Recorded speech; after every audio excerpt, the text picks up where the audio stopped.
New advice today from Democrats as they face an upcoming Trump term with a Republican majority trifecta. The battle now beginning over how to mount a resistance and how to pick their battles. If we're having meltdowns, every tweet or every appointment or all those things, I mean, it's going to be 4 years. We've got to push really hard. And I've been encouraging my Democratic colleagues to not retreat at this moment. I know it's hard. We need to kind of pick up our boots here, but we've got to fight back every single day and not allow them to get away with damaging our institutions permanently. Joining me now, Molly Jong-Fast, MSNBC contributor and host of the Fast Politics podcast. Hey, my friend, I'm curious your reaction to that. Do Democrats need to be strategic in their outrage? And how do you balance fighting back with not wearing people out? Yeah, I think that's a really important point. I was actually really heartened to see Representative Garcia say that. Look, that's, I think, exactly right. There are going to be aesthetic problems with Trumpism. That is a distraction, right? Like the things like him saying vulgar language or something that one might not necessarily agree with, but that isn't damaging the structural integrity of democracy.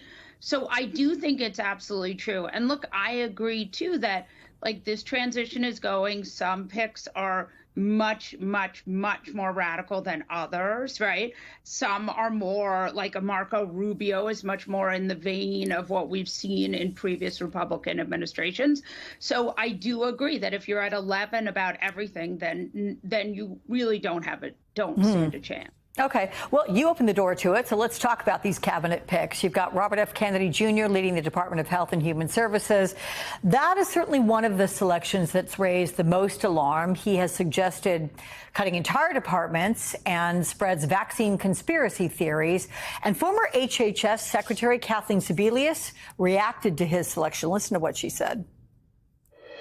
This is life or death. The HHS affects people from birth to their grave and is intimately connected with every state in the country.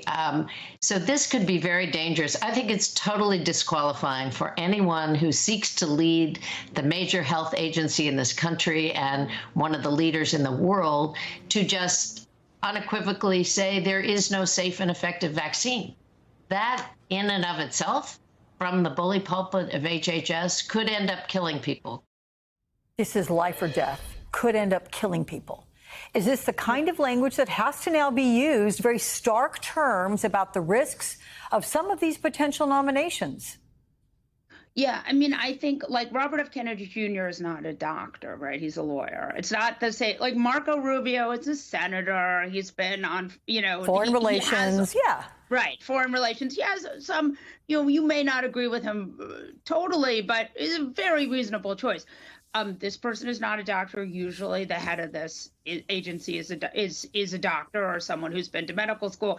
I also think that fundamentally, he is one of these picks where, and again, you saw this in Project 2025, the general goal here is to deconstruct the federal government and not, so someone like this leading a department about health and human services, it's very much a contradiction. And I think that is sort of a feature and not a bug of this idea.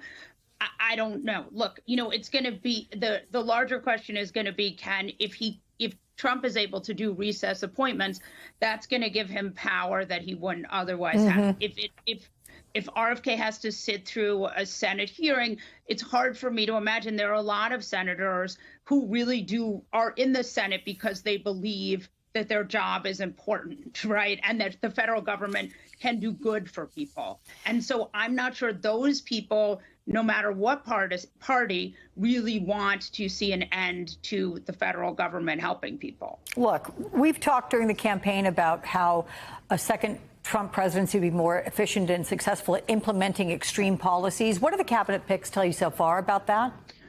Well, it's interesting because some are not so extreme and some are very extreme. And I think, look, there was in Project 2025 with all of these conservative think tanks, there was a sort of goal, which was to dismantle the administrative state. They even say that, right? To people who believe in federal government as a force for good, they find that to be pretty disconcerting. But, that is the goal here, right? So some of these nominees don't necessarily seem focused on dismantling the administrative state, and some seem very focused on that. So like a Doug Burgum is not a huge departure in my mind from a normal kind of, he's a governor of a red state. It's very Trumpy to have a sort of mix of people who seem very focused on taking apart the federal government and who seem very, normal and traditional. Okay. We'll see what comes. We'll do it with your help, Molly Jong-Fast. Thank you.